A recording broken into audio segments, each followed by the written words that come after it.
Hello guys, andito pala tayo muli, nagluluto pala tayo ngayon ng ginataang langka. Ayun, no. So, malapit na natin ilagay yung pure gata.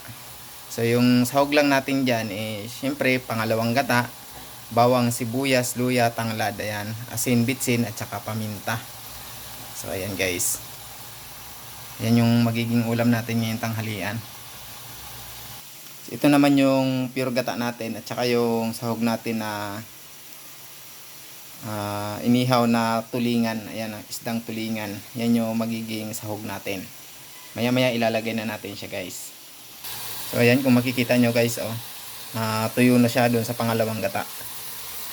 Ayan. So pwede na natin ilagay yung ating pure gata guys. Ito guys, ilalagay na natin.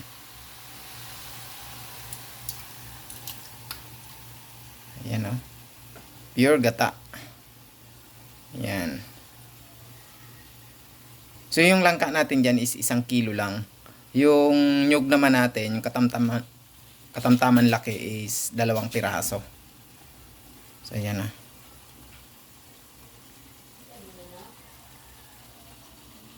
Haluin muna natin guys.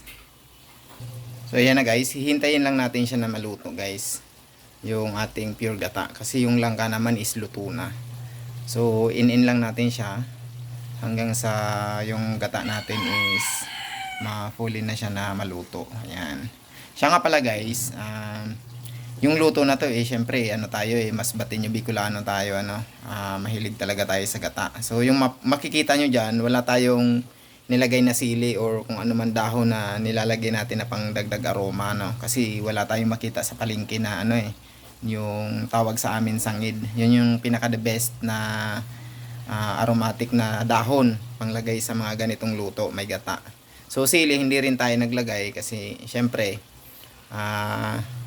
may mga kasama tayo sa bahay na yun, hindi nakain ng may maanghang. So yan lang. So ito yung natin. So dito naman sa Davao or parte ng Mindanao, so yung luto nila ng ganito, kasi nagtataka ako tuwing bumibili tayo sa karinderya, yung gata, yung pure gata hilaw. So parang siguro yung ginagawa nila, niluluto muna nila pinapakuluan muna nila yung langka hanggang sa maluto, yung lutong-luto talaga. Tapos mag-i-slice sila ng mga pangsahog tulad ng bawang, sibuyas, sili, o kung ano-ano pang mga gulay na nilalagay, pati luya. Fresh talaga siya. Tapos makikita mo, tinatoppings lang nila yung pure gata. So yun, hindi niluluto. So tapos yun, isi-serve na. Yun. Hindi katulad sa atin mga Bicolano, mas Batinyo is talagang lulutuin talaga sa gata yung yung mga ganitong luto, mga ginataan. Ayan, sarap niya, lalo na kung may sili yan. Or dahon ng sili. Or malunggay para at least sana may may kaunting green. Pero syempre ito lang yung nakita natin na ingredients sa ating paligid. So ito lang muna yung natin. At least makukuha natin yung gusto nating lasa. So ayan guys, so konting kimbot na lang yan guys at maluluto na siya kasi pure gata naman is madali lang naman yan lutuin. So ayan, kita nyo. Ayan. Makikita mo ba yung tawag sa amin is liputok. Ayan, So in pa natin guys. So guys, haluin muna natin ng bahagya para naman yung bandang ibabaw mailagay natin sa ilalim. Ayan, ayan, sarap nyan.